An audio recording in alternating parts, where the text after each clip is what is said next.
Se você esqueceu a sua senha do Wi-Fi e agora precisa conectar a um novo dispositivo na sua rede Wi-Fi, seja aí um tablet, um notebook, uma Smart TV, um smartphone, e não lembra mais da rede Wi-Fi, eu vou estar compartilhando aqui com vocês como faz para descobrir a sua senha do Wi-Fi já conectado no sistema operacional Osorium OS.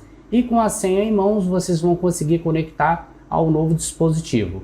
Simples e sem complicação, sem precisar utilizar qualquer aplicativo de ferramentas ou comandos. Nós vamos estar utilizando recursos nativos do próprio sistema operacional Osorium OS para poder mostrar a rede Wi-Fi que a gente está conectada no momento. E com a senha em mãos vocês vão conseguir conectar ao novo dispositivo. Se você está no Windows 10, no Windows 11, no Ubuntu, eu tenho vídeos aqui ensinando como faz para descobrir qual é a senha do Wi-Fi já conectado no sistema operacional.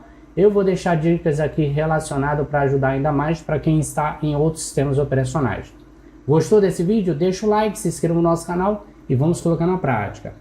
Vamos clicar no menu iniciar do Osorium OS, depois configurações.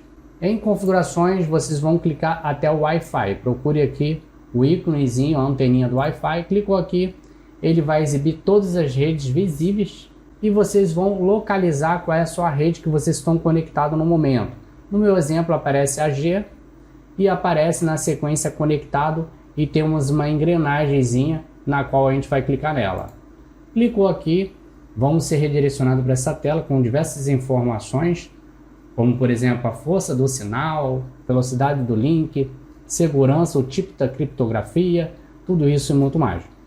O que a gente precisa descobrir é a senha, então vamos direto na aba segurança. Clicou aqui, ele vai mostrar a segurança, ele vai exibir qual é a criptografia em cima e a senha abaixo.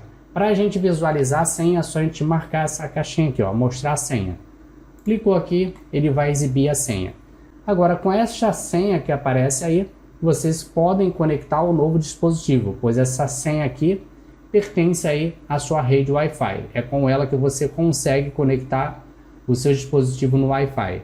Essa aqui é a chave de segurança da sua rede. Anotem ela no papel ou tira uma foto e agora é só você conectar ao seu novo dispositivo com essa senha que aparece aí para vocês.